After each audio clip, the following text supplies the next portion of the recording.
Hello friends, இன்றைக்கி நம்ம வீடியோவில் ஹெல்த்தியான ரெசிபி தான் பார்க்க போகிறோம். அது குழந்தைங்களுக்கான ரெசிபி. சக்கரவள்ளி கிழங்கை வச்சு 2 ரெசிபிஸ் பண்ணியிருக்கேன். ஒன்று ஸ்வீட்டு, ஒன்று காரம். அது கண்டிப்பாக குழந்தைங்களுக்கு செஞ்சு கொடுங்க. இந்த வீடியோ கடைசி வரைக்கும் பாருங்கள். வாங்க வீடியோக்குள்ளே போகலாம். சக்கரவள்ளி கிழங்கை வேக வச்சுட்டு இந்த மாதிரி தோல் உரித்து வச்சுக்கலாம். இதை நல்லா மசிச்சு எடுத்துக்கலாம். இந்த மாதிரி கையிலே மசிச்சுக்கலாம். அப்படி இல்லைன்னா மிக்சியில் போட்டு நல்லா சுற்றி நல்லா அரைச்சிட்டா இந்த நார் எல்லாமே நைஸாக ஆகிடும்.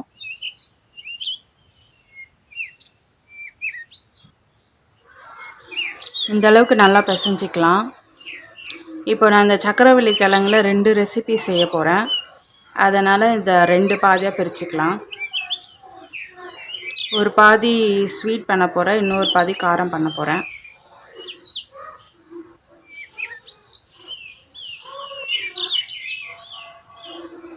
நான் 2 பிரிச்சுட்டேன். இப்போ ஃபஸ்ட்டு காரம் பண்ணலாம். 2 பச்சை மிளகாய் பொடியாக கட் பண்ணி வச்சுருக்கேன்.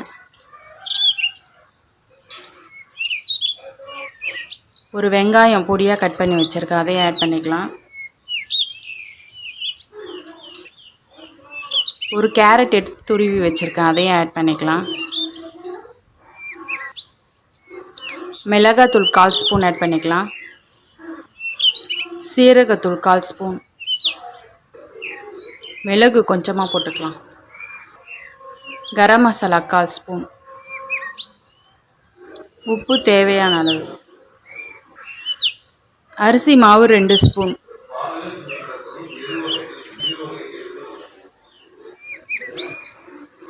இப்போ இது எல்லாத்தையும் நல்லா பிசைஞ்சிக்கலாம். நல்லா இந்த மாதிரி பிசைஞ்சு எடுத்துக்கலாம்.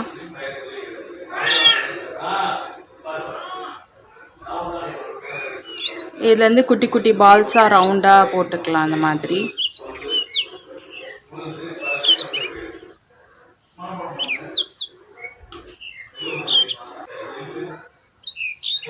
இந்த மாதிரி எல்லா பால்ஸும் செஞ்சுக்கலாம். இந்த மாதிரி எல்லாத்தையும் ரவுண்டாக பிடிச்சாச்சு. இப்போ அடுத்து இனிப்பு செய்யலாம். அதுக்கு 2 பீஸ் தேங்காய் துண்டு எடுத்திருக்கேன். 2 ஏலக்காய் சேர்த்துக்கலாம். நாட்டு சக்கரை 2 ஸ்பூன் ஆட் பண்ணிக்கலாம். சக்கரவள்ளி கிழங்குலேயே ஆல்ரெடி ஸ்வீட் இருக்கும், அதனால் பார்த்து சேர்த்துக்கோங்க. இப்போ இது எல்லாத்தையும் அரைச்சிட்டு வந்துடலாம். நல்லா அரைச்சாச்சு.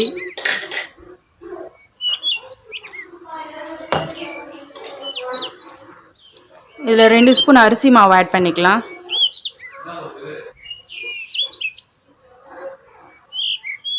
உப்பு கொஞ்சம் ஆட் பண்ணிக்கலாம். நம்ம அரைச்சி வச்ச பேஸ்ட் அதையும் இதோட ஆட் பண்ணிக்கலாம்.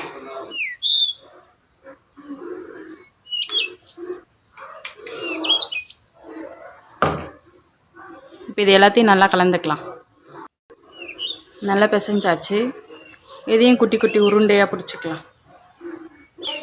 இந்த மாதிரி பிடிச்சாச்சு. இதை நம்ம ஒரு கட்லட் ஷேப்புக்கு கொண்டு வந்துடலாம்.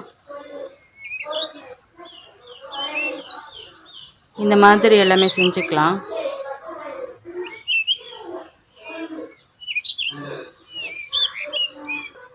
இது எல்லாத்தையும் இந்த ஷேப் பண்ணியாச்சு. இப்போ அடுத்து காரமும் அதே மாதிரி ஷேப் பண்ணிக்கலாம்.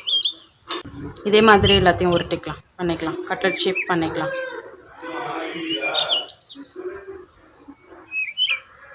இதையும் நல்லா கட்லட் ஷேப் கொண்டு வந்தாச்சு. இப்போ இது 2மே இப்போ ரெடியாக இருக்குது. இப்போ தோசை கல் வச்சு இது 2த்தையும் சுட்டு எடுத்துக்கலாம். தோசை கல் வச்சாச்சு, நல்லா காஞ்சிருச்சு. இதில் நெய்யை ஆட் பண்ணிக்கலாம்.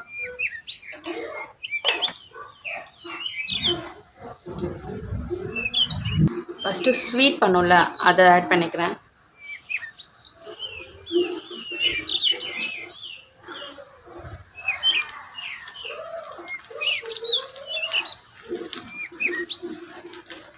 குழந்தைங்க ஷேப் இருந்தால் இன்னும் விரும்பி சாப்பிடுவாங்க, அதனால் நான் ஸ்மைலி ஃபேஸ் வச்சுக்கிறேன்.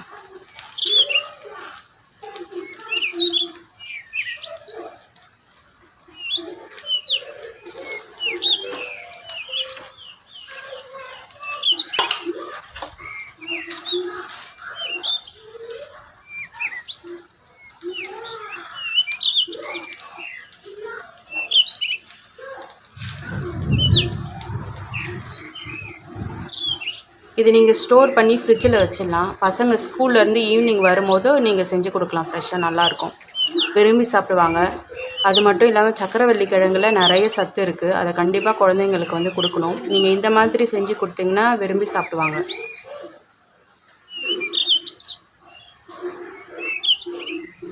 நெய்யை ஆட் பண்ணி, நெய் இல்லைனா பட்டர் எது வேணால் ஆட் பண்ணிக்கலாம். நெய் சேர்த்திங்கன்னா நல்லாயிருக்கும், வாசனையும் நல்லாயிருக்கும், சாப்பிட்ற டேஸ்ட்டும் நல்லாயிருக்கும்.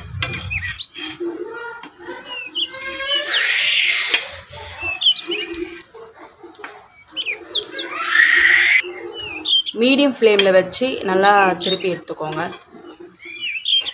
நல்லா வேகட்டும், மீடியம் ஃப்ளேம்லேயே இருக்கட்டும். நல்லா வெந்துருச்சு.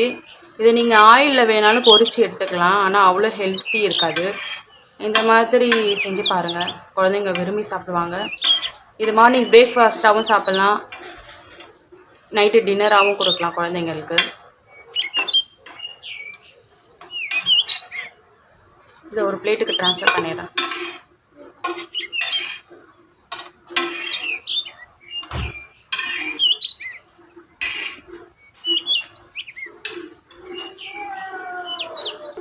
இப்போ அடுத்து இது செஞ்சுக்கலாம்.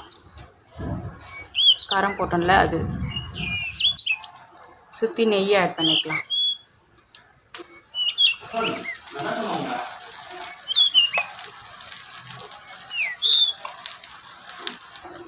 இதுக்கும் ஷேப் பண்ணிக்கலாம். ஷேப்ஸ்லாம் பண்ணிட்டேன், திருப்பி போட்டுடலாம்.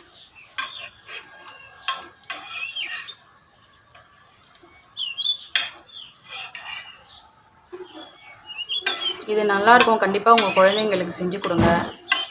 அவங்க சாப்பிட்டு இன்னும் வேணும்னு கேட்பாங்க. காய்கறி இருக்கும், நீங்கள் அதை ஆட் பண்ணி செஞ்சுக்கலாம்.